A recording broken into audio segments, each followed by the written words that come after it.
طالب العلم خذ من نظمي الدرر واسمع لنصحي وانقل عني الخبر ما دمت تطلب هذا العلم مجتهدا فاخشع ولا تك كالغاوين مفتخرا. بسم الله الرحمن الرحيم الحمد لله والصلاة والسلام على رسول الله. Imi tek libri i Sheh Ibrahim Ruhailit, hafidhahullahu taala, pasimi mirëfillt në sqarimin e shkaqeve diferenciale midis veprave, kemi arritur tek dallimet mes veprave nga aspekti i pasimit të drejtë në to. Kemi folur në dallimet mes veprave wajib që janë obligative edhe që janë sunnete apo nafile. Dhe kemi arritur sonte siç tham dallimet në mes veprave në aspektin e pasimit. Vërtetësia pasimit në vepra nënkupton edhe zbatimin e udhëzimit të pejgamberit alayhis salatu wassalam, dhe Sheikhul Islam Ibn Taymiyyah ka thënë të bëhet siç e ka bërë ai në formën që e ka bërë ai.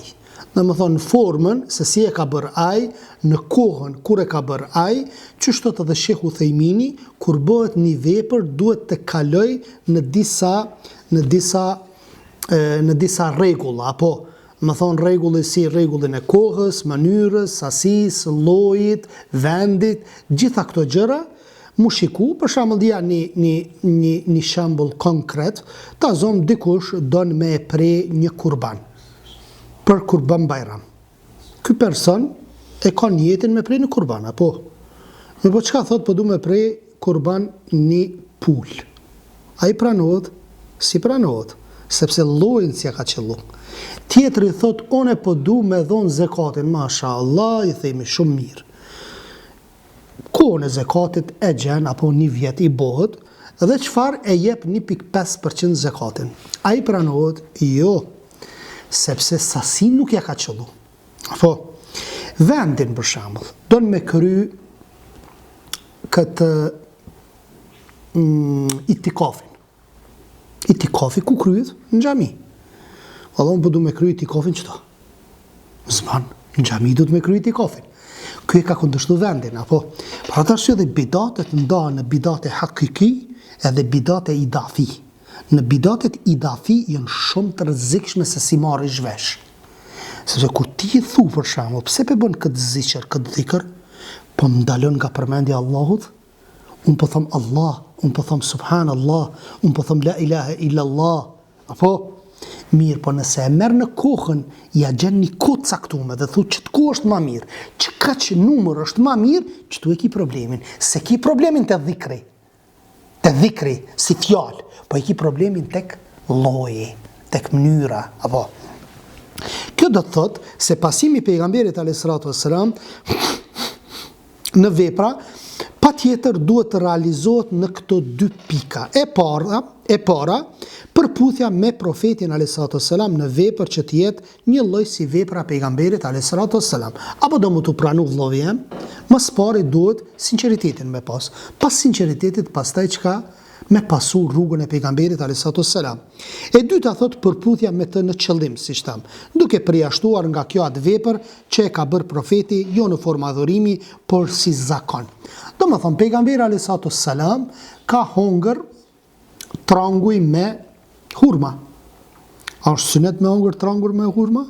Jo. Ka pas qef Muhamedi alayhis salatu wassalam dhe ka qenë mirë kjo me hongër për shëndetin. Nëse nuk kanë, a do më thonë që ki kundërshtu diçka, po dënë me hongër portokall, po dënë me hongër, ku e diune, diçka tjetër. A ka në ndalesë? Ja. Pejgamberi alayhis salatu wassalam i ka pas flokët e gjata deri tek bulat e veshit, apo nëse nuk i mban ti flok deri te bulat e veshit këto, a do të thotë që ke kundërshtu Muhamedit alayhis salatu wassalam? Jo. Po jo, po du me i lëshu flok deri që tu, pse Muhamedi i ka lëshu dhe është sunnet me lëshu, s'lejohet me thonë sunnet është.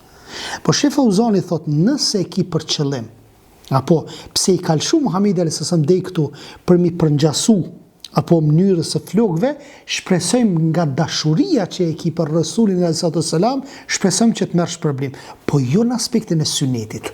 Jo në aspektin e sunnetit. Veshje të ndryshme, për shembull pakistanezëve ndryshe, afganistanezëve ndryshe, ku dione arabëve ndryshe, apo janë të ndryshme veshje, të rëndësishme është të jenë të gjëra.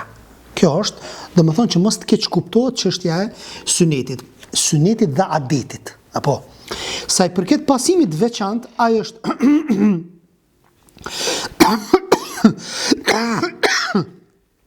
ai është pasimi i profetit në një vepër të veçantë dhe kjo ndahet në 2 grada.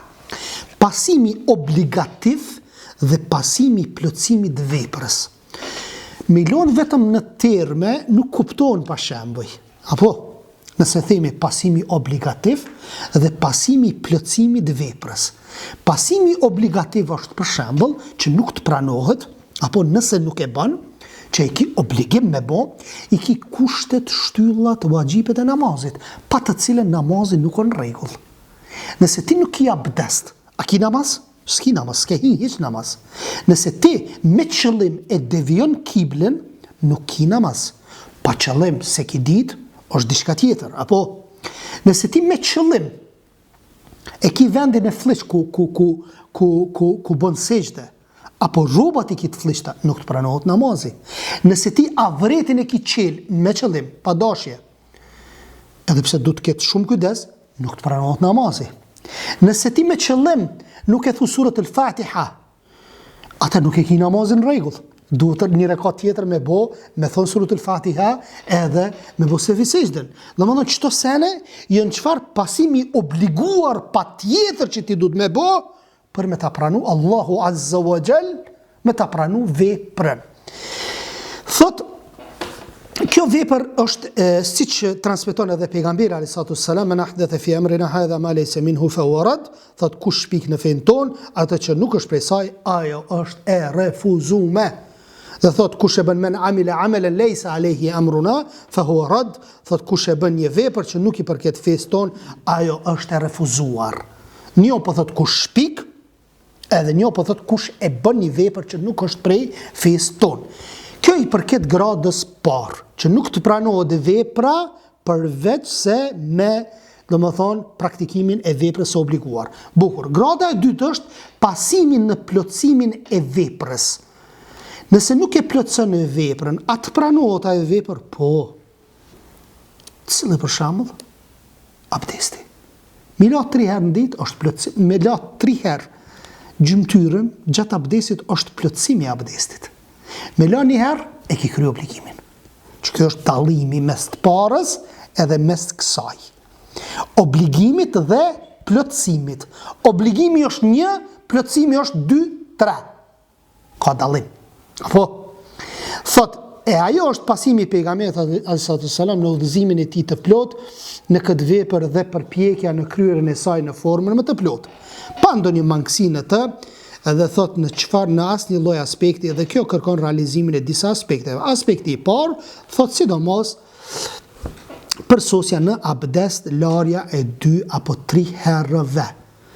Dhe thot larja midis gishtave, mjekrës, të duat e ligjëruara pas saj. Ashtë obligim duat me i bu? Ja. Po nëse i bën, kish problem. Edhe e ki plotësu, dhe më thonë, abdestin.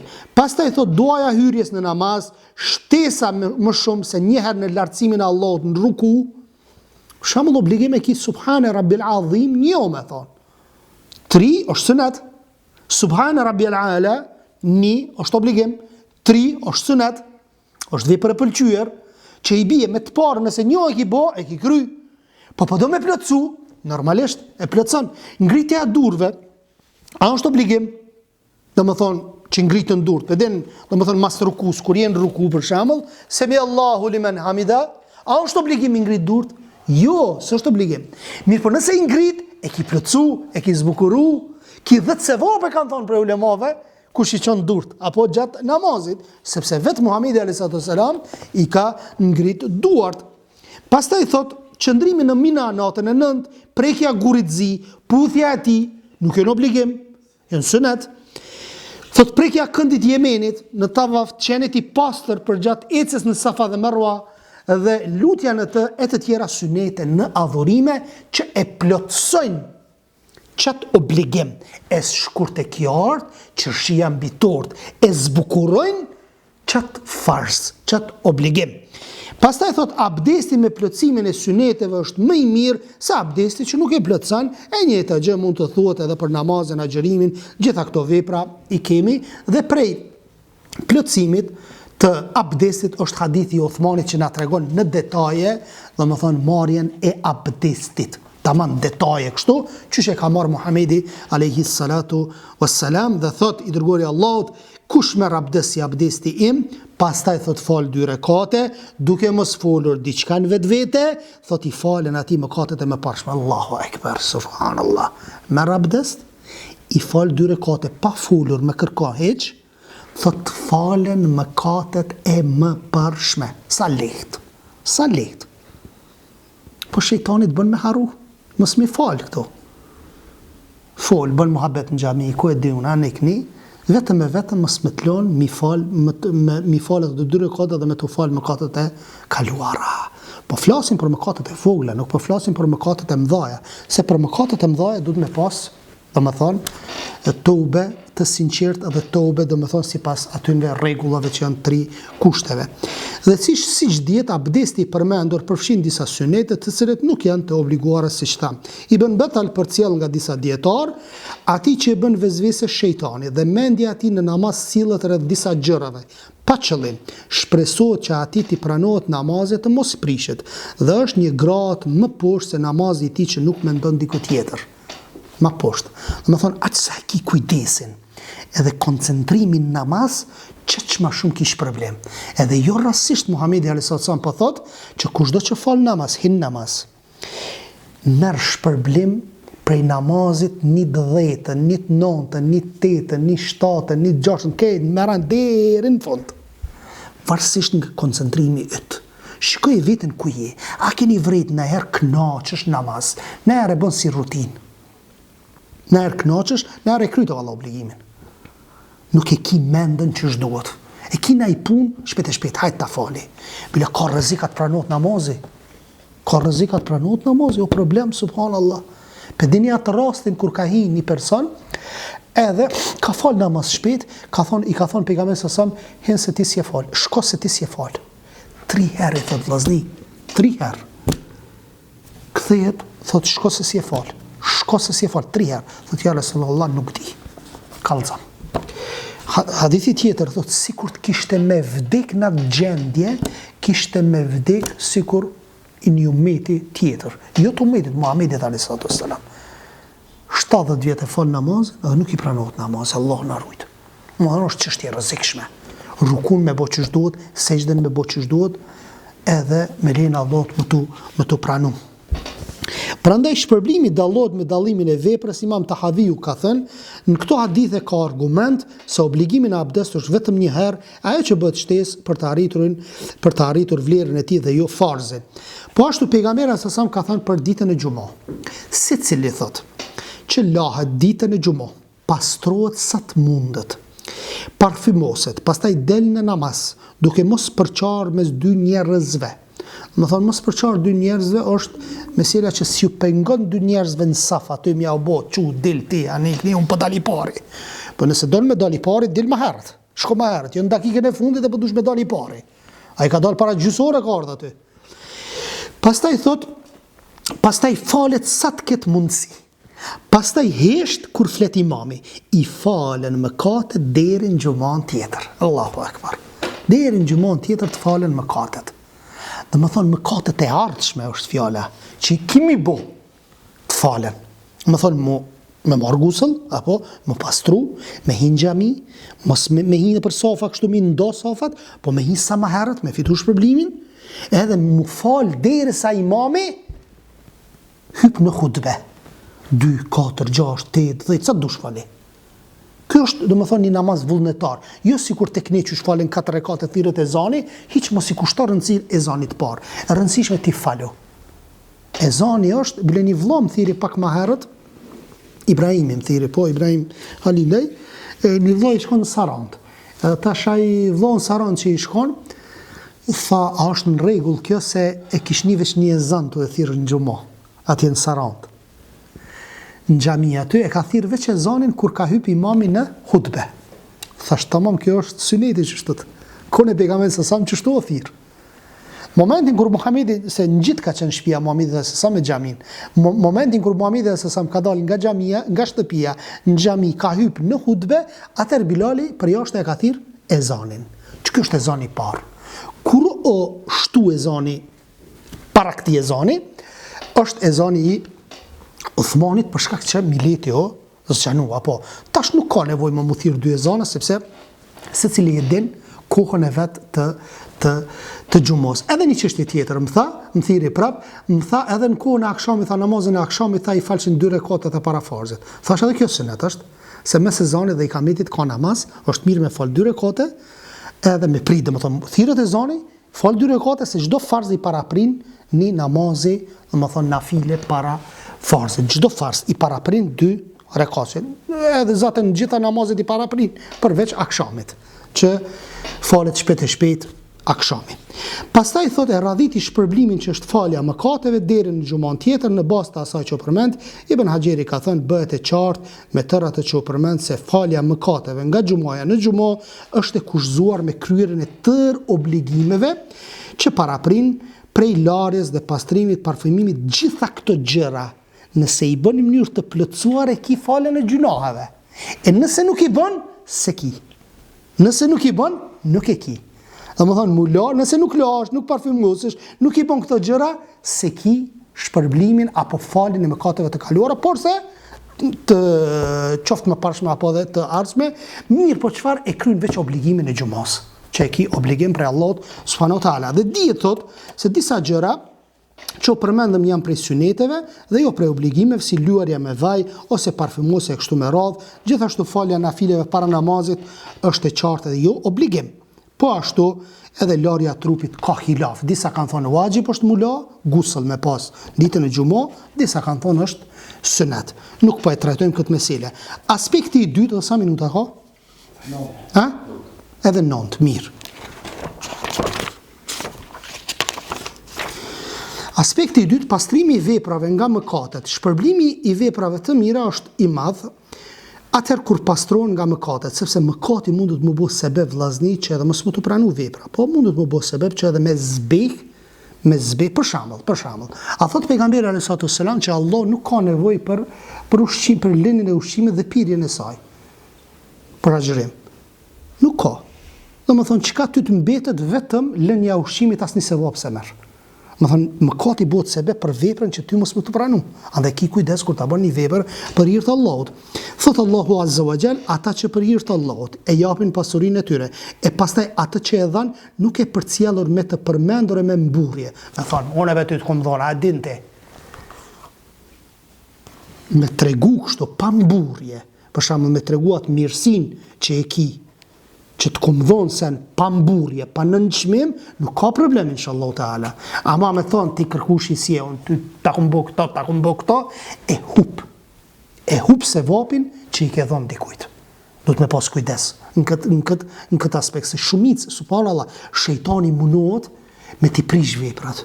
Buva ki japish me 1000 euro, edhe shejtani pastaj çfarë? Munohet me t'a prish veprën. Se e din se është madhështore ti mi ndihmu dikujt. Apo. Pastaj thot e përcjellen me të përmendur e me mburrje. Ata kanë shpërblimin e vetë të Zotit i tyre, për ata nuk ka frikë e as që do të brengosen. Një fjalë e mirë dhe një lehtësim është më e dobishme se një lëmosh që përcillet me të keqe. E jep lëmosh, qërë paramino po thot një fjalë e mirë, është ma e mirë të Allahu, ma e dobishme, se sa një lëmosh që i ndihmon dikujt e ja përmend. Ja përmend me nënçmim, me ku e diune. Thot, Allahu nuk ka nevojë për askënd, është i brut, oj që besuat, mos i prish një lëmoshat tuaja me mburrje edhe ofendim, mi ofendu, edhe më mburrje. Thot, si që bën ai që jep pasurinë e vet, sa për sy e faqe të njerëzve e nuk beson Allahun dhe botën tjetër, Suratul Bekara, ajeti 262-264, këto ajete nga surja Bekara tregojnë për ndikimin e mëkateve në vepra që paksojnë shpërblimin tek Allahu subhanahu wa taala dhe niyetin e din Allahu azza wa jall se ti kur flet se për çfarë niyeti e ki, apo. Në ajetin e parë se ka raste vllazni për shembull nëse keq kuptohesh prej dikut është mirë mi kallëzu, që të kum dhon kaç apo ku e diune kum dhon kaq që nëse mundesh mu akuzu nesër. Për shembull, disa prej vllazëve mund me dhon parë, tash hoxha po don me dhon një shumë, mirë po s'po dojnë me marrë vesh në atë kontekstin që shkon hadith pejgamberit alayhis salam, me dhon dora djathtë dhe dora majt mos me pa. Mirë po, në anën tjetër mundet mu keq kuptu që hoxha është koprac. Nëse keq kuptohet, atë ja hap tazi. Për mos mu keq kuptu. Mundesh për shembull me dhon një pjesë e jep, pjesën tjetër e fshef, apo mirë po mos mu keq kuptu. Ose kundërtën, për shembull për me nxit. Ti i parë janis, që tjertë marsteje, dhe më thonë, kësi raste, këtë më varët prej nijetit. Innamal a'malu binniyat, veprat vlerësohen sipas nijeteve. Pastaj Ibn Xheriri ka thënë, e obligoi thot shpërblimin për atë që shpenzon në rrugt të Allahut, pa e përcjell me të përmendur e me mburje, dhe thot në ajetin e dytë Allahu njofton se një fjalë mirë, lutja muslimane dhe një lehtësim, falje të padrejtësisë është më e dobishme se një lëmosh që përcillet me të keqe. Ndërsa në ajetin e tretë Allahu i madhruar i ndalon robërit e tij nga prishja e lëmoshës së tyre me përmendje e mburje. Taberiu thot mos i prishni shpërblimet me të përmendur e ofendim. Ajo që ka ardhur në sunet, thot nga Imam Buhariu hadithi thot pejgamberi sa nga Abu Huraira, kush nuk e lë fjalën e rrejshme dhe punën me të, Allahu s'ka nevojë që ai ta lë ushqimin dhe pijen e tij. Kush nuk e lë thot fjalën e rrejshme, rranën, dhe thot punën me të, thot s'ka nevojë Allahu që ai pa gjëron të ditën apo nuk pa pen, nuk pa han apo nuk pa pen. Ibn Hajeri thot janë argumentuar me këtë hadith se këto vepra e paksojnë shpërblimin e agjërimit. Po ashtu Muhamedi alayhis salam ka thënë, kush bën haxhin dhe nuk kryen marrëdhënie intime, e as nuk bën mëkate, kthehet nga haxhi si ditën kur e ka lindur nëna. Ço bumër? Nala?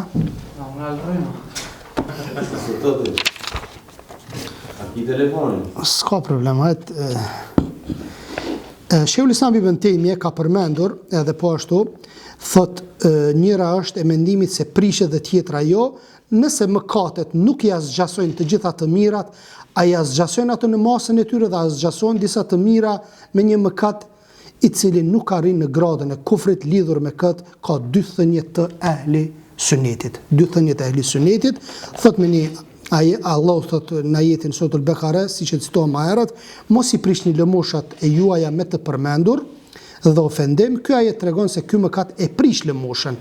Dhe shembulli i tij është i ngjashëm me dyftyrshin, ndërsa Aisha thot komunikoi Zeidit se xhihadi i tij është i pavlefshëm. I pavlefshëm është, subhanallahu. Në një vend tjetër thot, ai ka thënë një mëkat i madh nuk azgjason të gjitha veprat e mira. Mirë po mund të azgjasoj një vepër të shumica e ehli sunetit, dhe për fund e kemi aspektin e tretë, bërja adhurimeve në kohët e tyre më të preferuara. Qysh i cituam apo më herët që treguam në bazat e dispozitave që trajtuam çështjen e fikut, ku tham që ka kohë të caktuara ku lutja pranohet, apo Sheriati Islam ka përcaktuar kohët e shumë adhurimeve, këto kohë ose janë kohë të obliguara, ose kohë të preferuara. Pas aprovimit të kësaj duhet të dihet se koha e preferuar për kryen e veprave në sheriat ndahet në dy pjesë dhe do thot sipas ndarjes së veprave në obligime dhe nafile deri në takimin e radhës. Subhanak Allahumma wa bihamdik, ashhadu an la ilaha illa ant, astaghfiruka wa atubu ilaik. Allahu ju shpërbleft. Amin.